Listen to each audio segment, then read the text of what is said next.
Daniel à Babylone. Amen. Daniel à Babylone. D'habitude, dans ma nature, je n'ai jamais vraiment été confortable de parler en public. Mais je me rends compte que quand je me préparais pour ce message, le plus je parle de l'Éternel, le plus je donne la parole de Dieu, je suis un peu à l'aise dans sa présence. Amen. Et cela m'amène à penser que dans la présence de Dieu, il y a une certaine croissance. Alléluia. Nous ne pouvons pas être au même niveau. Amen. Nous sommes appelés à grandir, nous sommes appelés à croître. Amen. Et c'est quelque chose que j'ai remarqué dans ma marche avec Dieu. Avant de commencer, il y a une parole qui m'est venue quand j'étais au parking et je n'aimerais pas commencer et que cette parole m'échappe. Alors, ce que j'ai reçu, c'est ceci. Il y a une masse, il y a une multitude de gens. La bénédiction va descendre, mais ce n'est pas tout le monde qui va la recevoir. Amen. Amen. Il y a une certaine sélection, malheureusement. Donc, ce que j'ai senti à moi, c'est comme dans une bénédiction. Vous voyez quand vous êtes dans une église, on peut donner un exemple simple. Regardez comment ça se passe à l'école. Vous avez une promotion de 500 ou 200 étudiants. Ils commencent tous en même temps. Amen.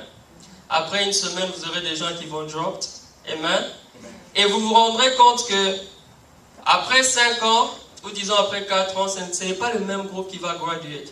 Et c'est quelque chose que j'ai reçu quand j'entrais ici pour savoir que nous, les enfants de Dieu, nous tous nous écoutons la parole de Dieu. Nous tous nous prions. Mais malheureusement, il n'y a qu'une multitude qui sera en mesure de bénéficier des fruits. Alléluia. Et j'aimerais que toi, tu fasses partie de cette sélection. Amen. Il y a juste un petit groupe qui pourra en bénéficier. J'aimerais que tu en fasses partie. Je veux aussi en faire partie. Paul a dit, il prêche la parole. Il est dur envers lui-même parce que il ne veut pas que lorsqu'il termine sa course, qu'il se retrouve à l'extérieur. Alléluia. Amen. Donc prenons cela vraiment au sérieux. La parole de Dieu est propagée, beaucoup de gens prient, mais il y a juste un petit nombre qui seront en mesure de pouvoir aller de l'avant, qui seront en mesure de pouvoir témoigner, qui seront en mesure de pouvoir expérimenter la main puissante de Dieu. Ce n'est pas tout le monde qui sera en mesure de le faire. Alléluia. Le désir serait que toute l'église puisse croître. Un professeur dans son école, son désir serait que toute la classe puisse avoir A. Mais la réalité est différente. La réalité est que dans la même classe, il y aura A, il y aura B, il y aura C, il y aura F.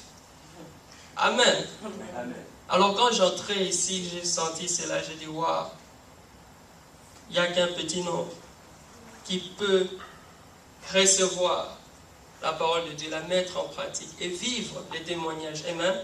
Parce que vous allez constater dans notre société, vous allez voir que ce n'est pas tout le monde qui est élevé.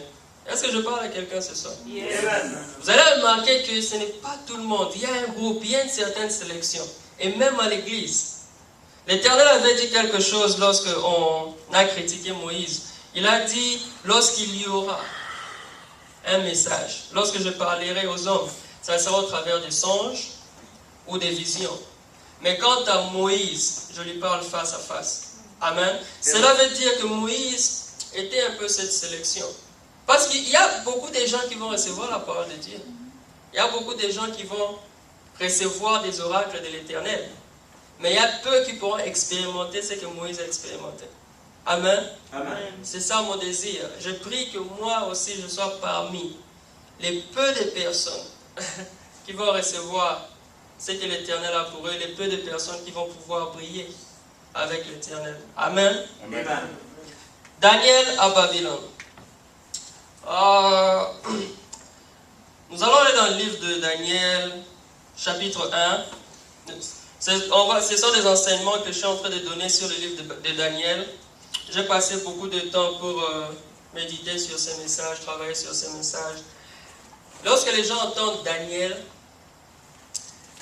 les gens seulement voient la fosse au lion. Amen. Amen. La fournaise 7 fois chauffée. Shadrach, Meshach, Abednego. Les gens citent ces noms.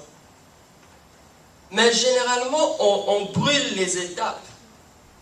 Parce qu'il y a des choses qui ont dû être faites pour que Daniel puisse sortir de la fosse au lion. Amen. Voilà pourquoi nous allons essayer d'aller lentement mais sûrement dans cet enseignement pour comprendre ce qui s'est passé avec Daniel. Qui est Daniel? Daniel à Babylone. Bien-aimé, toi qui es ici, ou toi qui m'écoutes, tu es ce Daniel dont la Bible parle. Amen. Maintenant, la question c'est de savoir où se trouve Babylone. Amen. Amen.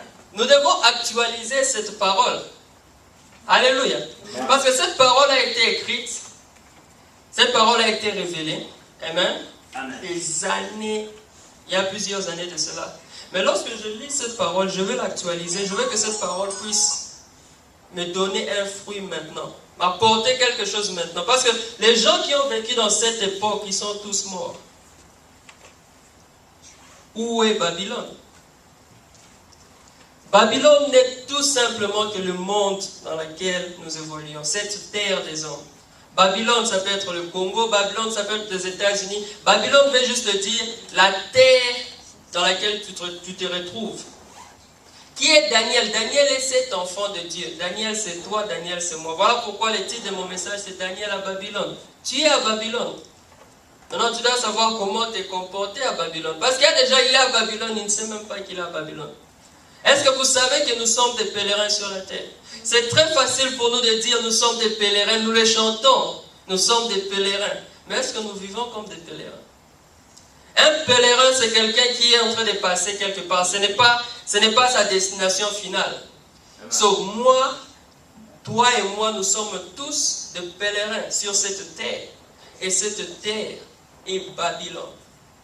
Et tu es Daniel. Nous allons lire, je vais juste lire le premier verset. Aujourd'hui, nous n'allons pas aller au chapitre 2. Nous allons rester seulement au chapitre 1. Je vais essayer d'être précis, focus et court dans ce message. La Bible nous dit ceci dans Daniel 1. La 3e année du règne de Jéhoïakim, roi de Juda, Nebuchadnezzar, roi de Babylone, marcha contre Jérusalem et l'assiégea. Le Seigneur livra entre ses mains Jéhoïakim, roi de Juda, une partie des objets de la maison de Dieu.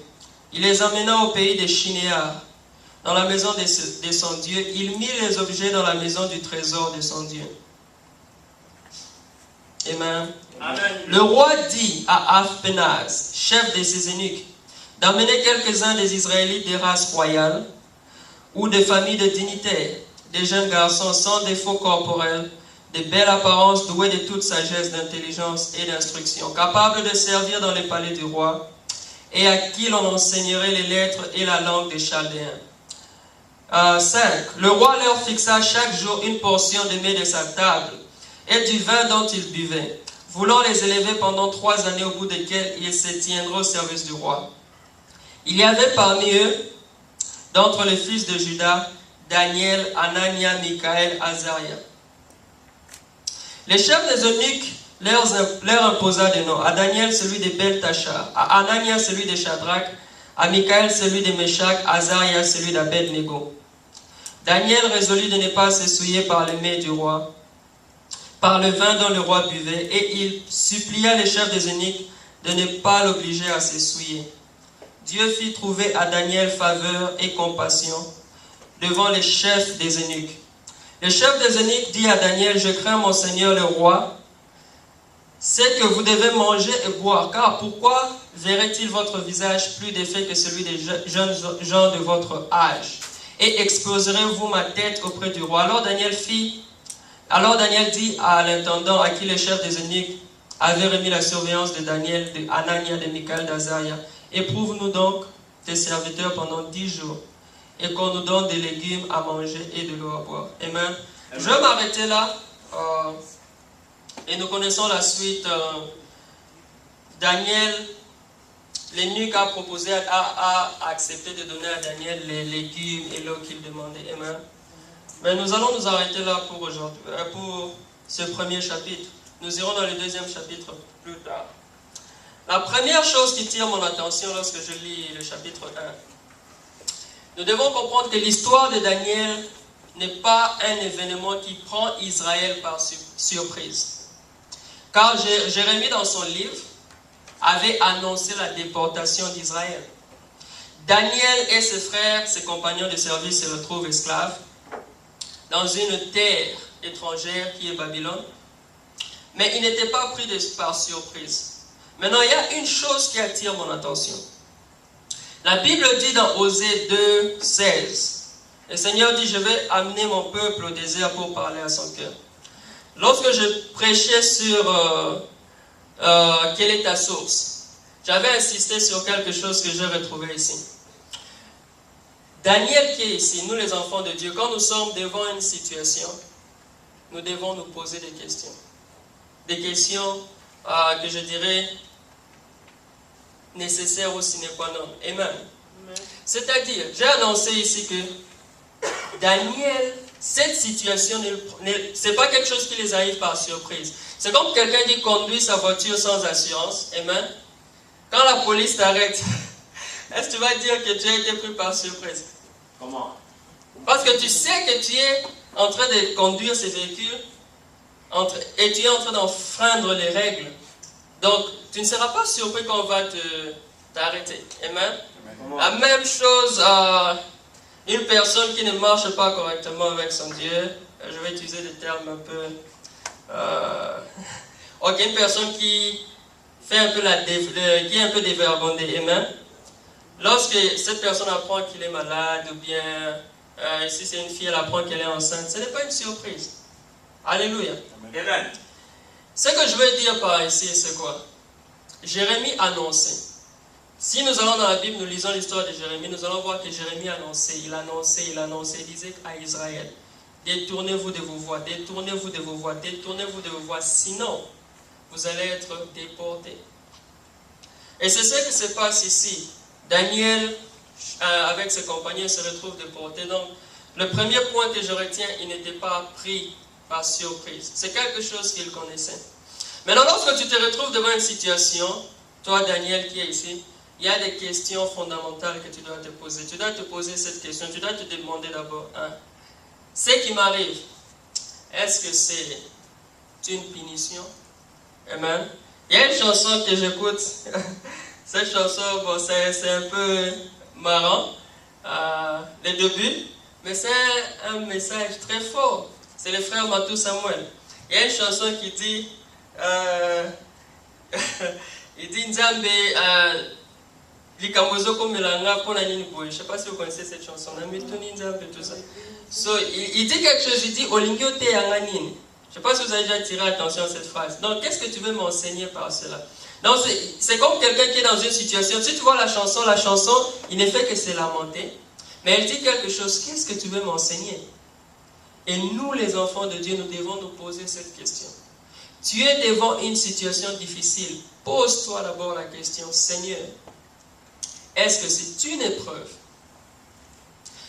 Parce que si c'est une épreuve, et si c'est un combat, tu ne vas pas utiliser la même tactique. Parce que si c'est un combat, parce qu'il y a des combats, l'ennemi va venir vers toi te combattre. Lorsque l'ennemi te combat, la façon dont tu réagis, et quand l'Éternel est en train de te faire passer par le feu, c'est différent. Souvenez-vous de David. On s'est moqué de lui, j'ai oublié le nom de cette femme, et les gens qui étaient autour de David ont dit, tu dois réagir. David a dit, non, je ne veux rien faire. Que l'Éternel puisse voir mon humiliation. Peut-être que quelque chose va se passer dans ma vie. Alléluia. Amen. Daniel qui est ici. Tu traverses des situations difficiles dans ton mariage, dans tes études, dans tes finances, dans tes projets. T'es-tu déjà posé la question de savoir si c'était un test, une épreuve, si le Seigneur t'est passé dans le feu, si c'est une attaque de l'ennemi, ou si c'est une punition? Parce que ce sont les trois alternatives que je suis en train de voir. Lorsque nous désobéissons à l'Éternel, le Seigneur punit. Voilà pourquoi Salomon a dit quelque chose, et cette chose-là, chaque fois que j'y pense, waouh, j'ai des frissons. Salomon dit, j'ai peur d'offenser l'Éternel. Maintenant, il donne sa raison. Il dit, parce que l'Éternel, lorsqu'il te punit, il va te retrancher la chose dont tu tiens le plus.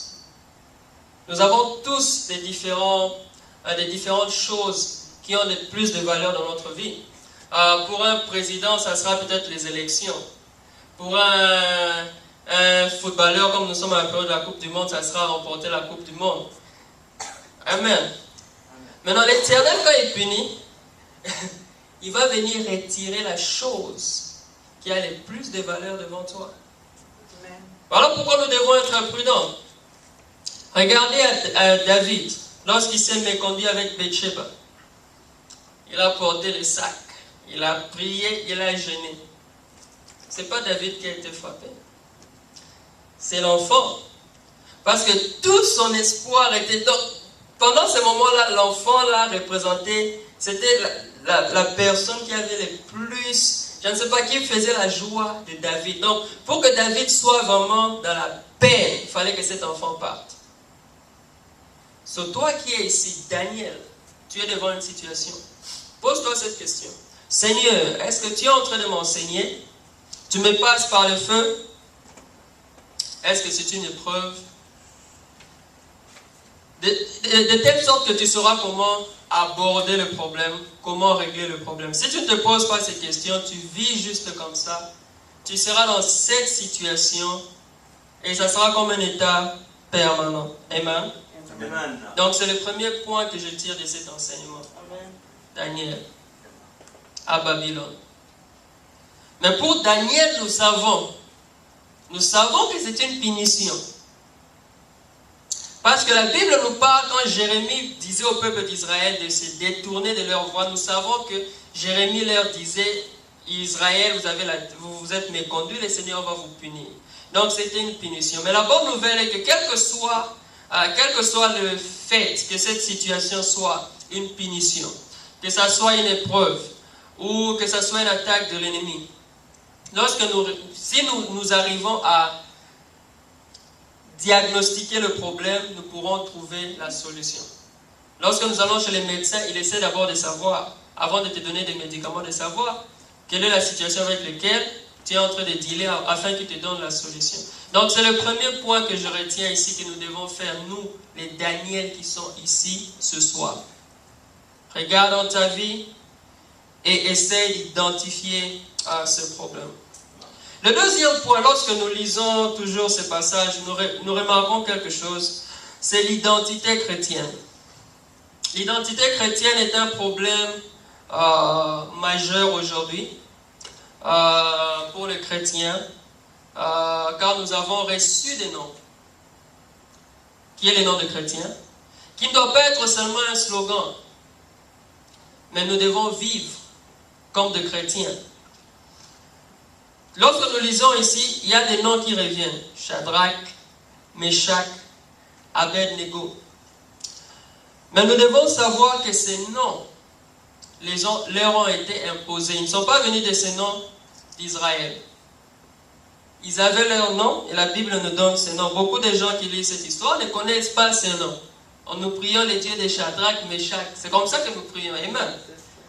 Mais les noms, c'est Anania, Michaël, Azaria. Ça, c'est ça leur nom. Ce n'est pas Shadrach. Shadrach, ce sont les païens de Babylone qui leur ont donné ce nom. Voilà pourquoi le deuxième point ici, c'est la crise d'identité chrétienne.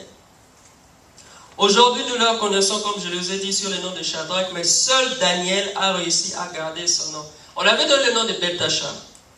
Mais vous allez voir que le niveau de sérieux et d'intimité que Daniel avait avec son Dieu, que même les gens qui lui ont donné le nom de Beltachar, des fois, ils faisaient des lapsus linguae. Il appelait du nom de Daniel. Alléluia. Amen. Parce que le jour où il était dans la fosse au lion, la Bible nous dit que lorsque le roi Nebuchadnezzar est descendu dans la fosse, il n'a pas appelé Beltachar, il a dit Daniel. Mais il avait donné le nom de Beltachar. Pourquoi il appelle Daniel? C'est pour dire que l'intimité que Daniel avait avec son Dieu, l'identité qu'on a voulu coller sur lui, eux-mêmes, ils étaient dans la confusion. Amen. Et c'est ce que nous devons faire. Mais Shadrach, ils ont gardé leur nom. Meshach a gardé son nom. Le monde dans lequel nous évoluons est compromis. juste comme Babylone.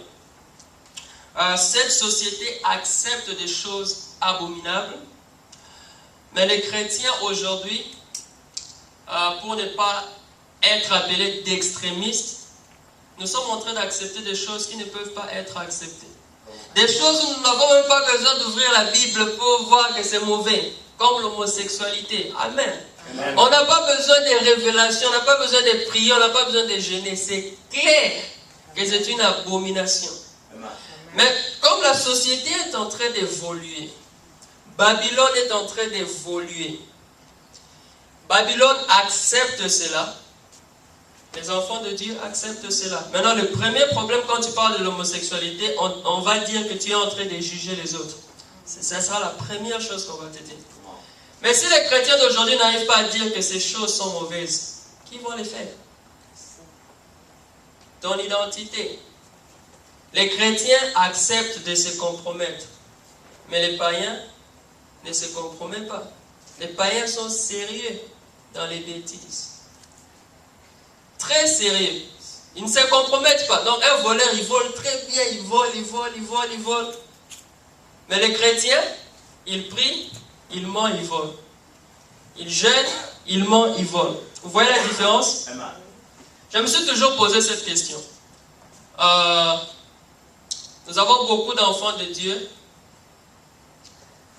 Il a des CD, il a des prédications, il écoute les chansons de Dieu et tout, mais en réalité, dans les coulisses, il a ces chansons qu'il écoute. Amen. Vous voyez un peu cette hypocrisie? So, nous voulons paraître, mais dans la chambre, il y a de ces chansons, quand tu écoutes, tu sais que cette chanson me bouge. Maintenant, la question que je me pose, je me dis, Seigneur, bon, nous, les chrétiens aujourd'hui, les chrétiens acceptent de se compromettre. Ils acceptent de jouer la musique, entre guillemets, de Babylone. Mais Babylone ne joue pas la musique chrétienne. Maintenant, je me pose la question. Vous allez voir les chrétiens vraiment assis, les jours de son mariage, il dit, ou bien, je ne sais pas, il dit, non, il y a telle chanson qui doit jouer. Mais je me suis toujours posé la question, dans les boîtes de nuit, j'avais l'habitude d'aller dans les nightclubs, dans les passés, mais en aucun moment, j'ai déjà entendu les DJ qui arrêtent la musique et on lance Lombongo, bien on lance Michael W. Smith. Ça n'arrivera jamais. Parce que les gens qui sont là déjà dans l'obscurité, ils auront la dépression, ils vont déprimer quand les chansons de l'Éternel vont jouer, parce que ce qu'ils font déjà est mauvais. Maintenant, moi, je me pose cette question. Je me dis, Seigneur, c'est très simple, c'est très facile pour nous, les chrétiens. Nous arrivons à essayer de tendre la main. Mais pourquoi le monde n'est pas en train de se compromettre? Ça doit être le contraire. Et généralement, nous allons dire, non, l'Éternel a marché avec les voleurs, les collecteurs d'impôts. Maintenant, on doit se poser la question. Quand Jésus était avec les collecteurs d'impôts, qu'est-ce qui s'est passé? Il était en train de leur gagner au royaume des cieux. Ce n'était pas le contraire. Amen. Parce que lui, il était la lumière qui éclairait dans l'obscurité. Mais aujourd'hui, Daniel, toi qui es à Babylone, tu as accepté de te compromettre. Il est temps que nous puissions regagner notre identité. Amen. Il est temps que ces choses puissent quitter notre vie. J'ai appelé cela, les chrétiens d'aujourd'hui, je les appelle des citoyens naturalisés. C'est comme ça que je les appelle. Parce que quand nous venons ici, moi je peux être congolais, je viens ici, je peux devenir américain, je peux devenir brésilien. Au travers de la naturalisation. Nous avons les chrétiens naturalisés aujourd'hui. Un babylonien. Tu es chrétien né de nouveau, tu es venu de la déportation. Tu es venu au travers de la déportation, mais malheureusement, tu as accepté de te naturaliser, tu as accepté de prendre une identité qui n'était pas sienne. Un autre aspect, lorsque nous lisons toujours ce passage, c'est la sélection. C'est un autre point. Nous remarquons dans cette histoire qu'il y a une sélection. Une double sélection pour être précis. La première sélection se passe au verset 3. Le verset 3 du chapitre 1 dit, le roi dit à Aphnaz, chef des eunuques, d'amener quelques-uns des Israélites des races royales ou des familles de dignitaires. C'est une sélection.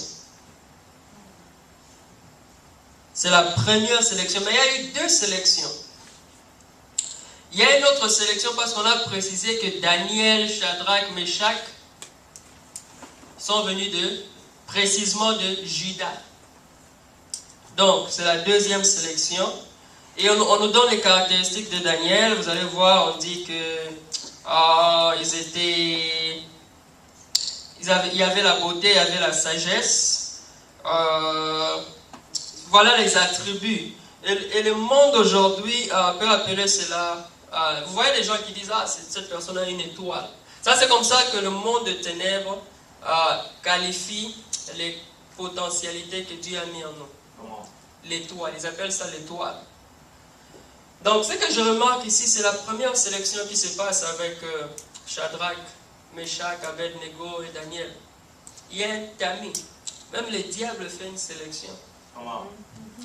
Il n'attaque pas n'importe qui. Il y a des gens qui vont au ouest, son temps. Amen. Comme le pasteur Wallo dit, ce truc-là m'a fait rire. Il dit, il y a des gens que le diable peut attraper les yeux fermés comme ça. Pour ces gens-là, il ne va pas se tracasser. Mais il y a des cibles qu'il va attaquer. Et nous avons ici cette sélection. J'aimerais que nous puissions faire partie de cette sélection. Parce que lorsque je regarde Israël, Israël a péché, oui. Mais nous regardons ici qu'il y a une sélection qui a été faite. Ce n'est pas tout le monde qui était appelé à venir servir dans la cour du roi. Le roi a demandé, il a dit, faites-moi une sélection, choisissez. Voilà pourquoi je vous ai dit, quand je suis arrivé, je comprends maintenant pourquoi j'ai reçu ce message quand j'entrais. Ce n'est pas tout le monde qui va briller. Ce n'est pas tout le monde qui va atteindre les objectifs. C'est comme une salle de classe, le même enseignant, le même professeur, mais on a A et on a F. J'essaie de comprendre ça, j'arrive pas à comprendre. Mais c'est le même enseignant. Le cours se donne dans les mêmes conditions. Même chose avec la parole de Dieu. C'est la même Bible, c'est le même Dieu, mais nous les servons différemment. Il y en a qui sont sérieux, et il y en a qui traînent les pieds. Il y a ceux qui ont une relation intime, et ceux qui ont une relation éloignée. Souvenez-vous de cette parole qui dit dans la Bible, j'aime bien cette parole. On dit, 7 femmes saisiront un homme. Vous avez déjà lu cela? Et ces 7 femmes diront à cet homme, nous allons manger notre nourriture, nous allons nous vêtir de nos vêtements, fais-nous seulement porter ton nom, enlève notre propre. C'est le livre d'Ésaïe, si je ne me trompe pas, il faut que je retrouve le passage. Qu'est-ce que cela veut dire? C'est ce qui se passe avec les chrétiens. Les 7 femmes représentent les chrétiens. L'homme, c'est Jésus. Les chrétiens d'aujourd'hui disent à Jésus, Seigneur, laisse-moi aller au bar. Laisse-moi vivre comme je veux. Laisse-moi mener ma vie. Mais donne-moi seulement ton nom de chrétien. C'est exactement la même chose. Nous portons l'identité. Ce sont ces 7 femmes. Ils disent à l'homme, parce que la Bible nous parle de 7 femmes qui disent à cet homme-là d'entrer en mariage, mais ils vont vivre comme ils veulent. Alors une fois qu'un chrétien dit à l'Éternel, Seigneur, voici les limites de ton territoire, c'est la même chose que ces femmes qui disent à cet homme, nous allons vivre comme nous voulons. Et c'est ce qui se passe ici. Il y a une sélection.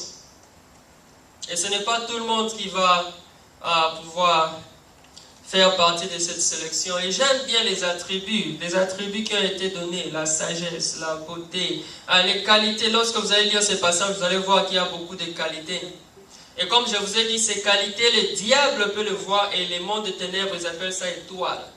Vous voyez les gens qui disent, non, tu as une étoile. Non, ça n'a rien à voir avec avoir une étoile. Ce sont les potentiels, les qualités que l'Éternel met en toi. Et l'ennemi se voit, et l'ennemi se prépare pour venir détruire cela.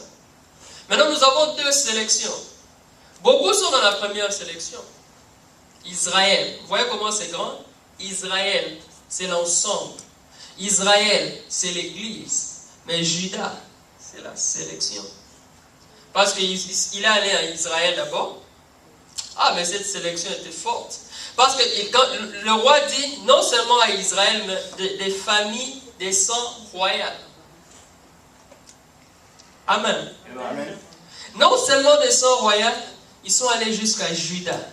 Vous êtes en train de voir un peu comment cette sélection est en train de se faire. Et c'est ce que nous, les enfants de Dieu, nous devons comprendre. Dans notre marche avec Dieu. Nous devons savoir qu'il y a une sélection qui se passe de deux côtés. Du camp de l'ennemi et du camp de l'Éternel. Il y a une sélection, il y a un tamis.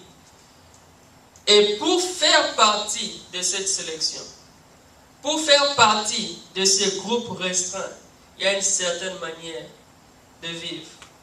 Nous ne pouvons pas vivre comme tout le monde et espérer faire partie de cette sélection.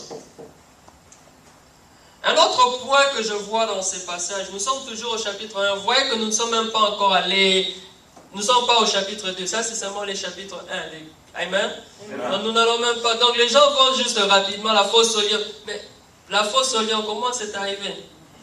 La fournaise. Mais tu vas brûler. Si tu n'es pas équipé, une fournaise 7 fois chauffée, tu vas brûler. So, nous voyons la fin, mais nous ne savons pas comment ça a commencé. Et c'est ce que nous sommes en train de voir ici. Il y a un autre point important que j'ai vu dans ces passages. J'appelle ce point les mets babyloniens. Les mets, donc la nourriture. Les mets babyloniens. Quels sont les mets babyloniens? La Bible dit que le roi leur imposa des noms. On a déjà parlé de cela. Mais à part les noms, un régime alimentaire. Un roi païen, il impose des régimes alimentaires aux enfants de Dieu. So, toi, Daniel, qui est ici, tu devrais t'arracher les cheveux. Si les païens, il y a quelqu'un qui s'arrache les cheveux, que Dieu te bénisse. Si les païens peuvent imposer des plats, des mets aux enfants de Dieu, vous allez comprendre à quoi je vais en venir. Lorsque nous nous conformons au siècle présent, le roi nous présente des choses qui sont délicieuses, des choses qui sont bien pour les yeux. Mais si vous regardez, cela n'a aucun bénéfice dans notre marche avec Dieu. Et, ce sont des mets. En aucun, les seuls trucs dont la Bible nous parle, on dit seulement que Daniel ne voulait pas manger parce qu'il ne voulait pas s'essouiller. Mais ce n'est pas que ce n'était pas bon. Vous voyez un peu la différence? La nourriture qui vient de la table du roi, je suis sûr que c'était vraiment... c'était bien épicé. Mais on parle de souillure pour voir un aspect spirituel, non un aspect physique. Donc tu peux avoir quelque chose qui se présente devant toi, les mets babyloniens que les États-Unis nous donnent, les mets babyloniens que le Congo nous donne. C'est bien, cette musique-là que tu écoutes, tu es fanatique de... Je vais m'abstenir de citer les noms de ces gens-là. Et cette musique-là est douce à l'oreille. Ce sont les mets babyloniens, ça sonne bien. Mais vous avez remarqué que cette musique n'est douce que pour une certaine catégorie de personnes. Je vais vous expliquer. Jésus dit, je connais mes brebis me connaissent, mes brebis entendent ma voix. Donc, toi qui es ici, Daniel, amen. Amen. Si les musiciens de Babylone que nous avons ici peuvent chanter et tu écoutes, tu sens du bien dans ton corps, cela veut dire que tu as encore beaucoup d'efforts à fournir dans ta marche avec Dieu. Parce qu'une brebis de l'Éternel, quand il va écouter cette chanson, il ne va rien sentir. Souvenez-vous de ce que Paul a dit. Les choses que je faisais, maintenant je considère cela comme de la boue. Amen. Et vous allez voir l'opposé. Les gens de Babylone, quand vous mettez la musique de Dieu, ils sont mal à l'aise. Ils ne sentent rien. Ça les dérange. Ils appellent cela boring. Ils appellent la prière boring. Les chansons de Dieu boring. Maintenant, le même plaisir que le monde écoute lorsqu'ils écoutent les chansons de Babylone. Moi, je sens ce même plaisir lorsque j'écoute les chansons de Dieu. Tout enfant de Dieu doit être en extase lorsque tu écoutes l'adoration. Si tu n'es pas à l'aise, c'est qu'il y a encore quelque chose. Tu dois faire un effort. Maintenant, quand j'écoute, si je suis quelque part, par hasard, les chansons de Babylone, parce que je ne vais pas citer les noms de Amen. Je ne veux pas les lancer. Je les appelle les Babyloniens. Ils sont tous dans un même sac. Amen. Quand j'écoute ces chansons, si je suis quelque part, ça joue, je ne sens rien.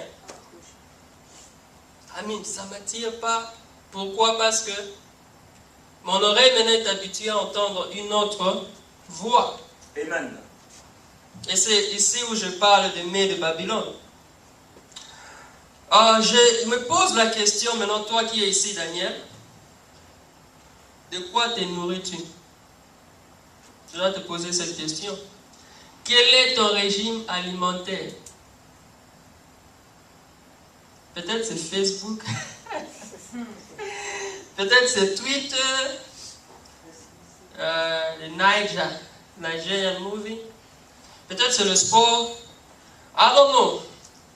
Vous allez voir que je ne dis pas que Facebook c'est mauvais, Twitter, le film nigérien. Non, il faut maintenant comprendre ce que je veux dire. Les mets de Babylone n'étaient pas mauvais.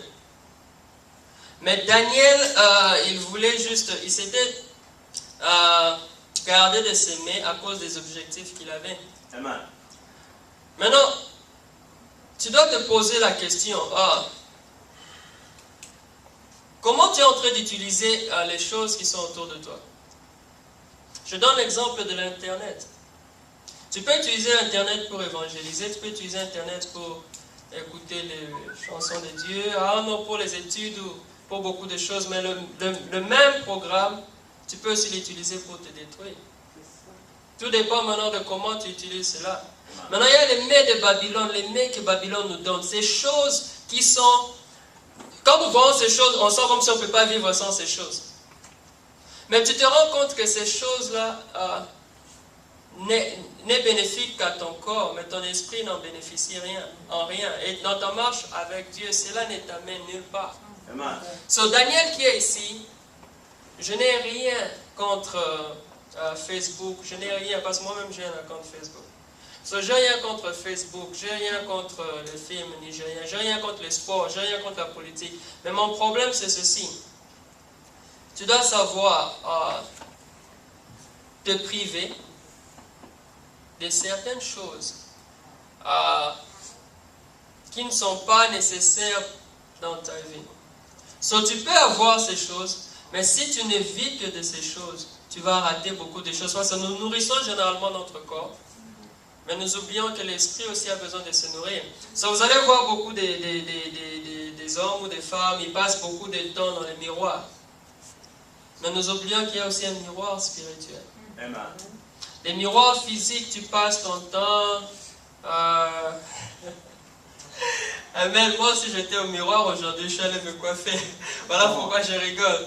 Amen. Amen. So, tu passes ton temps dans les miroirs physiques parce que tu veux avoir une bonne apparence. Mais qu'en est-il du miroir spirituel? Amen. Ton esprit.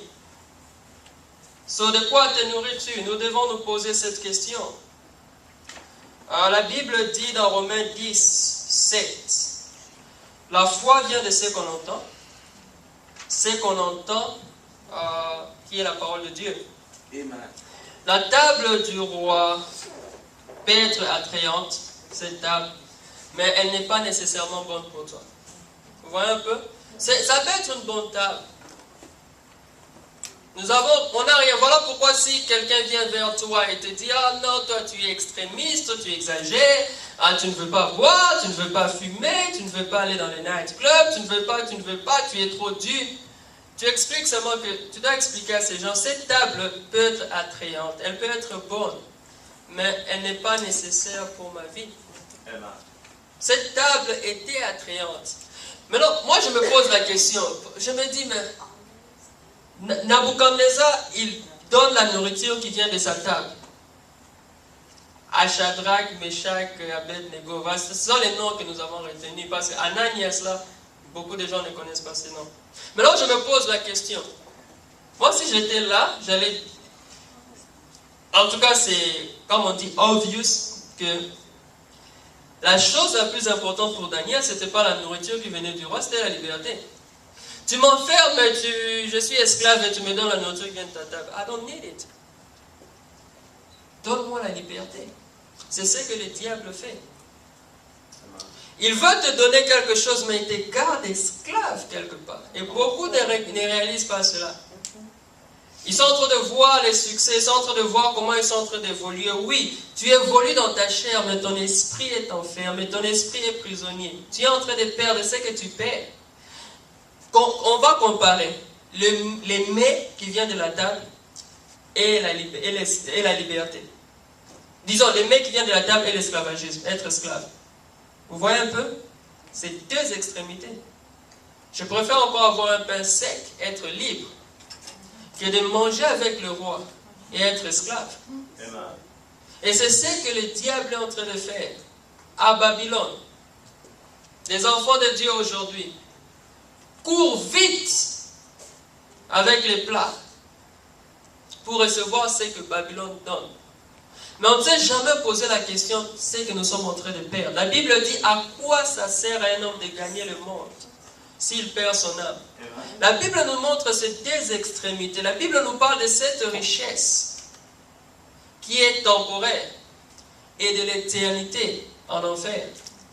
Maintenant, essayons de regarder un peu ce trade. Aujourd'hui, d'ailleurs, c'est NBA Draft. Je suis sûr que les GM de chaque équipe, ils sont en train de réfléchir, il y a des calculs. Quand je sortais de la maison, j'ai vu le draft pick number 1 qui avait déjà été sélectionné. Donc, les GM se mettent, ils réfléchissent. Je donne ceci, je vais recevoir ceci en retour. Maintenant, nous les chrétiens, pourquoi on ne fait pas ces choses? Pourquoi nous ne sommes pas en train de réfléchir sur ce que nous perdons? Jésus, lorsqu'il était avec cette femme samaritaine qui demandait de l'eau, il avait dit à cette femme ceci, en d'autres termes. Réfléchis un peu à ces trades. Moi, je te demande de l'eau, mais si tu sais ce que je te donne en retour. Amen. Amen. Daniel qui est ici, tu acceptes de te compromettre. Tu acceptes d'altérer ton identité, mais tu oublies ce que tu es en train de perdre. Ce que nous avons, nous ne pouvons pas les perdre. Amen. Amen. Un autre point, ne pas se conformer au siècle présent. Daniel 1:8, c'est une illustration sur le fait que les chrétiens d'aujourd'hui doivent apprendre à se priver de quelque chose pour rechercher la face de Dieu. Bien-aimé, prive-toi occasionnellement des distractions et de toute autre chose qui va mettre ta chair à l'aise, mais essaie de nourrir ton esprit.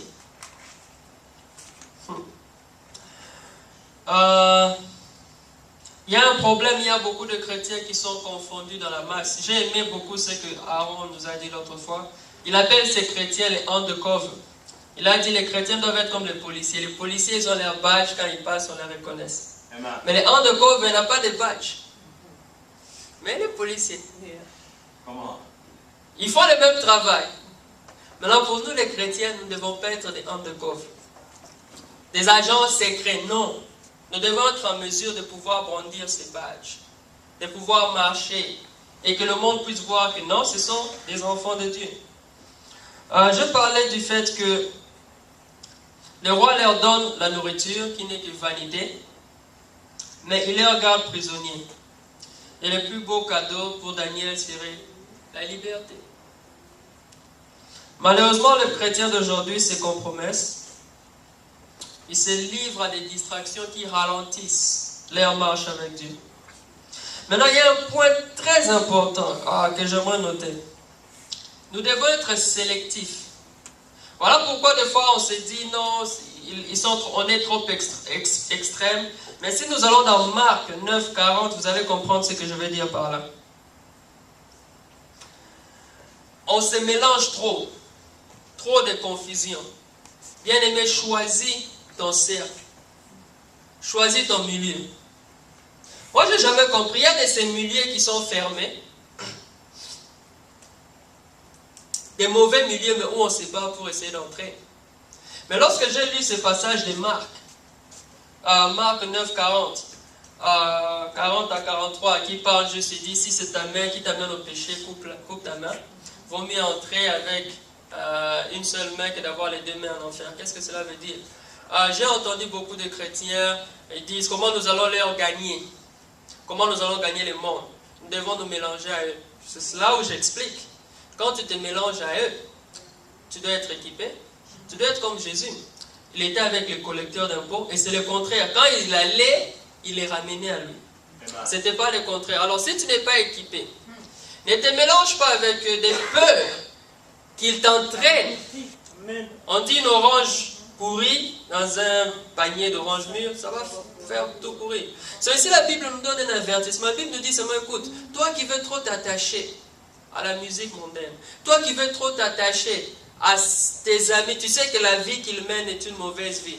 Mais that's your best friend. Tu ne peux pas te séparer. Mais vous allez aller ensemble. Il est temps de couper.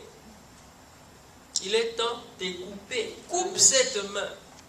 Coupe cette chose qui est en train de t'amener à sombrer.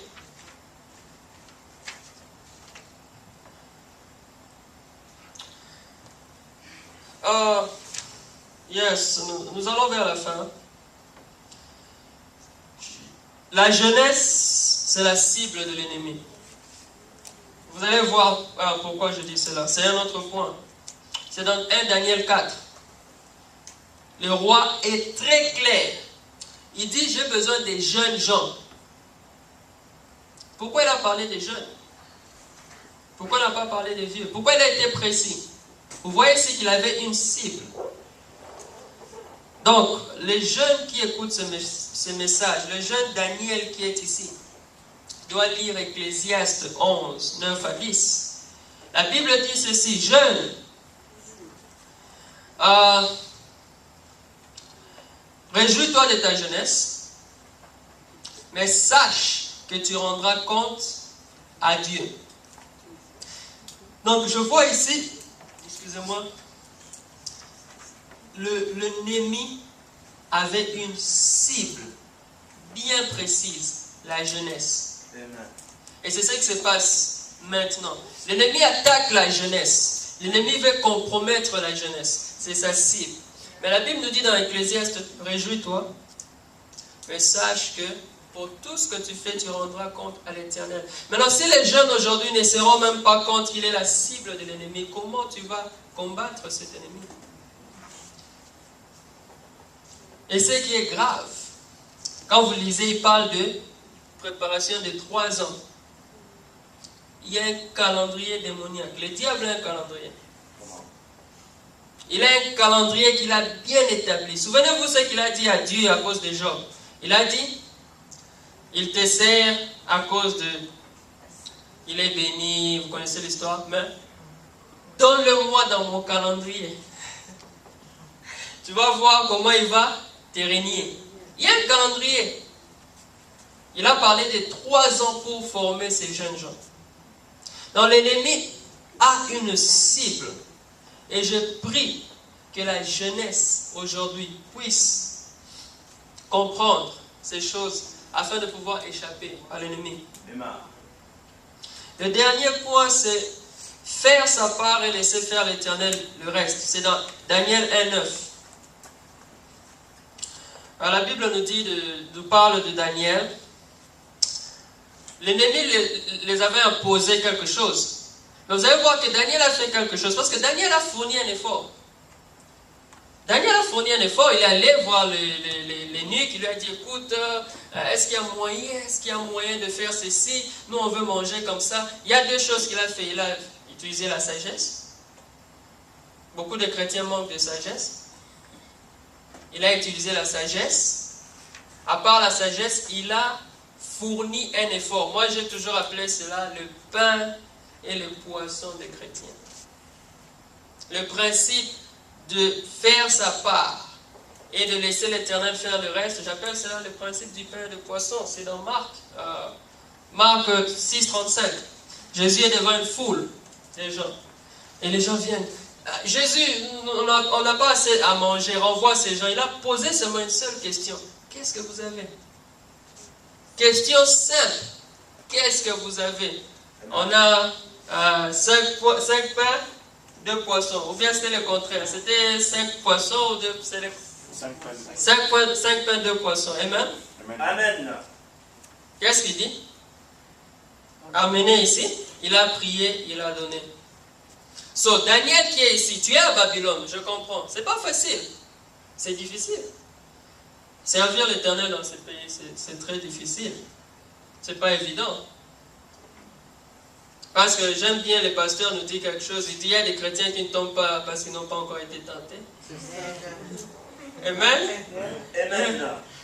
C'est pas évident quand tu as un véhicule, un travail, de l'argent.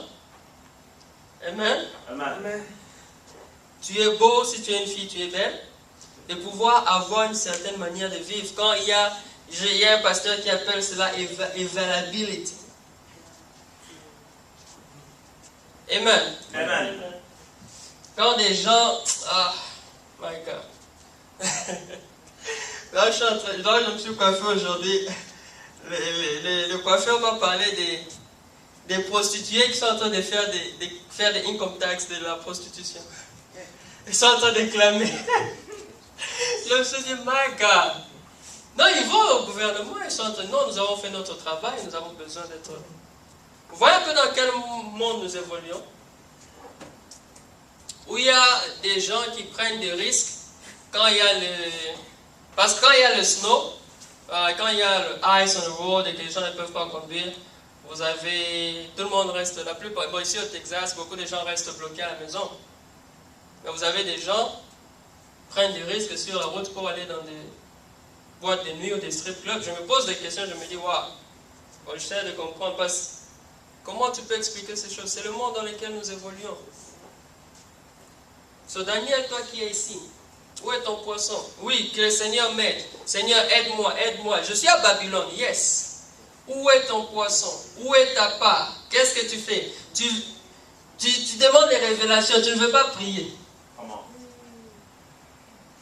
Tu demandes les messages. But you don't pay the price. Amen? Amen. Si tu ne fais pas cela, tu vas seulement entendre les témoignages des autres.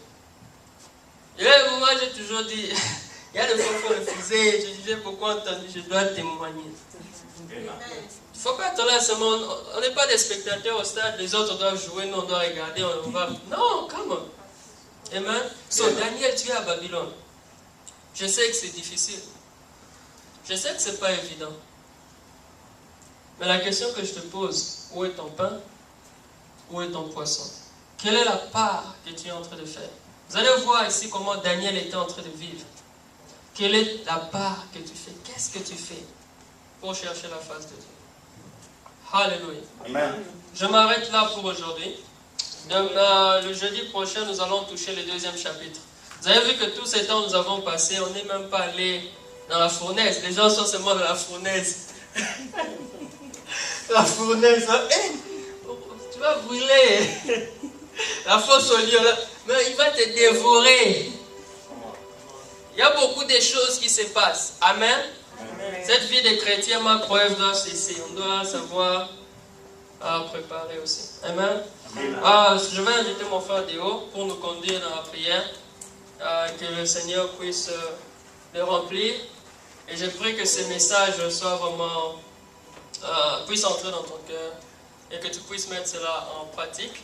Et je t'invite à venir jeudi prochain nous allons toucher le chapitre 2. Nous irons à la fournaise. Amen. Amen. Dis à ton voisin, on va aller à la fournaise. On y arrivera. On sera à la fournaise, on sera à la fosse oignon. Amen.